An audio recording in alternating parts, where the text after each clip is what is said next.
કરે છો? સફાઈ ચાલે છે. આ વાડી છે, દેખાય છે? કઈ? જો અહીંયા બતાવું છું શું કર્યું છે. ને મરચાં છે લીલા, ટામેટા છે. આ બધું ક્યારે લાગશે ખબર છે?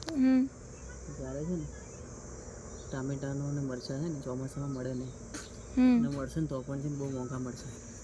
ઓહો. એક ટામેટો 40 રૂપિયાનો થઈ જાય છે. ઓ બાપા. એટલે આપણે પહેલાંથી તૈયારી કરી રાખી છે. નાની વાડી છે પણ છે ને પેલી બાજુ પણ ટામેટા થઈ ગયા છે, હમણાં આવશે. થોડા એના પાછળથી લાગશે. અને બીજી આ બધી જગ્યા દેખાય છે ને ત્યાં હજુ નવા છોડ રોપવાના છે. એવું છે? એટલે ટૂંકમાં ચાલુ છે. બહારથી ટામેટાના લાવવા પડે, મરચાંના લાવવા પડે. રીંગણ છે, રીંગણને ફૂલ બી આવી ગયા. બતાવ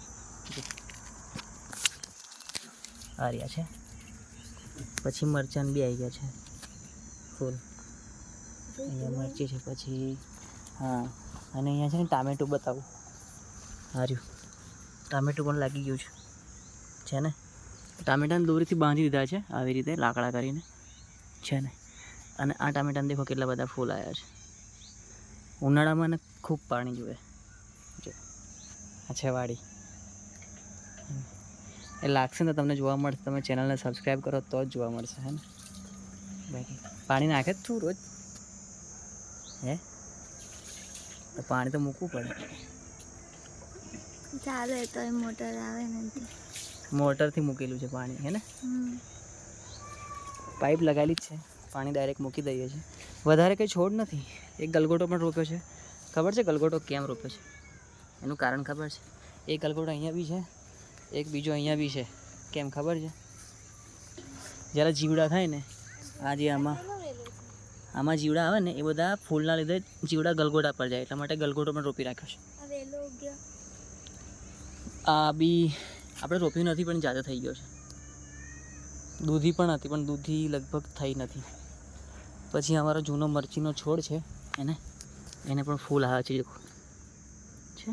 પછી આ તાપના લીધે સુકાઈ જાય છે ફૂલ બધા, ખાસા બધા. તો શું છે, આપણે ઘરે જમીન હોય એટલે એનો એક સદુપયોગ છે વાડામાં, કે ઘરનું તાજું શાકભાજી ખાવા મળે અને હેલ્ધી રહીએ. હે ને તમે પણ અમારો બ્લોગ જોતા રહો અને હેલ્ધી રહો. સબસ્ક્રાઈબ કરવાનું ભૂલશો નહીં. જોવાને છે કોઈ ટેન્શન?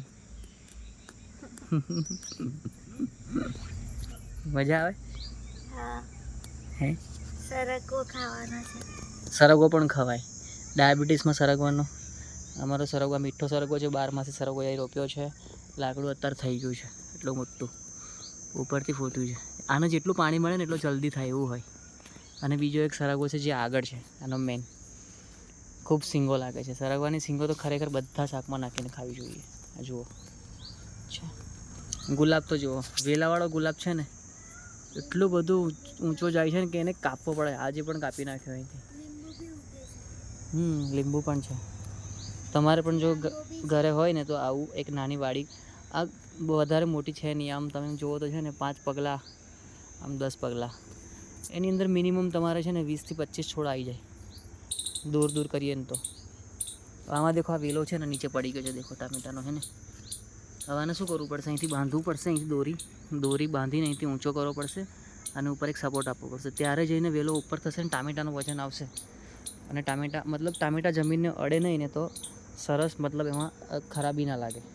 જમીન પર ટામેટા અડીને લાગે ને તો સડવાનો ચાન્સીસ વધી જાય. એટલે બની શકે એટલા માટે બધા ટામેટાના છોડને દેખો બાંધી રાખે છે.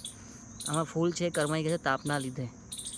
આ વિચાર છે કે નેટ મારીએ ઉપર, જેથી કરીને તાપ ઓછો પડે. હે ને